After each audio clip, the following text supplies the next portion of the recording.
আমায় বলতে দাও তোমায় ভালোবাসার অনুভূতিটি কেমন। তুমি যেন হাঁটছ একটি জলপ্রপাতের মধ্য দিয়ে, সেটি রক্তিম লাল, পড়ন্ত পানি যেন রক্তের পর্দার মতো। তুমি সংগ্রাম করে চলেছ তার মধ্য দিয়ে পেরিয়ে যাবার জন্য। মাঝে মাঝে তুমি বন্ধ করছো তোমার চোখ দুটো, বন্ধ করছো তোমার মুখ, আর বন্ধ করে রেখেছ তোমার নিঃশ্বাস। অবশেষে তুমি যখন অন্য প্রান্তে পৌঁছালে, তুমি দেখছো একটি ফুলের মাঠ, তুমি শুনছো পাখির কুঞ্জন, মৃদু ঠান্ডা হাওয়া এসে যেন তোমার চুলগুলো নিয়ে খেলছে। তুমি অনুভব করছো প্রজাপতির ডানা যেন তোমার গা ছুঁয়ে যাচ্ছে। বন্ধু আমার, সেই বাগানটি হলো ভালোবাসা।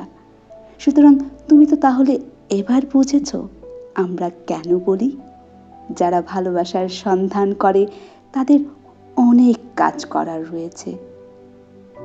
আমি হেসেছিলাম যখন শুনলাম বুদ্ধিমত্তাটি বলছে শুধুমাত্র 6টি দিক রয়েছে এবং তারপরে আর কিছুই নেই, সেটি হচ্ছে সীমারেখা। আমাদের দৃষ্টিগোচরের ভেতরে যা আছে তার বাইরে আর কোনো সৃহান নেই। ভালোবাসা বলল, হে আমার বন্ধু, আর একটি জায়গা রয়েছে এবং সেখানে আমি অনেকবার গিয়েছি। বুদ্ধিমত্তা দেখল একটি বাজার আর অমনি বেচাকেনা করতে শুরু করে দিল। ভালোবাসা দেখল সেই একই বাজারটি এবং সেখানে দেখল তার বাইরে আরো শত বিস্ময়কর জায়গা। মনসুরকে মনে আছে, সে ভালোবাসাতে ছিল প্রত্যয়।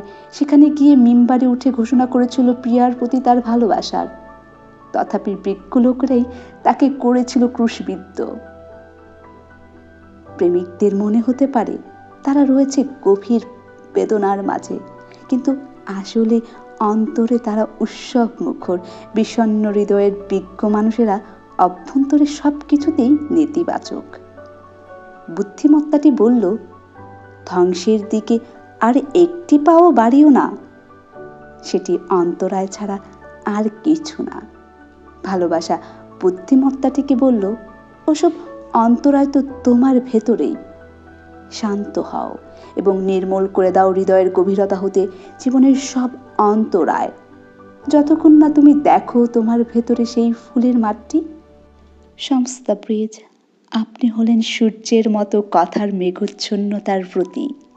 আপনি যখন উদয় হন, আপনার চেহারার জ্যোতিতে অন্য সব সংলাপ অদৃশ্যে মিলিয়ে যায়।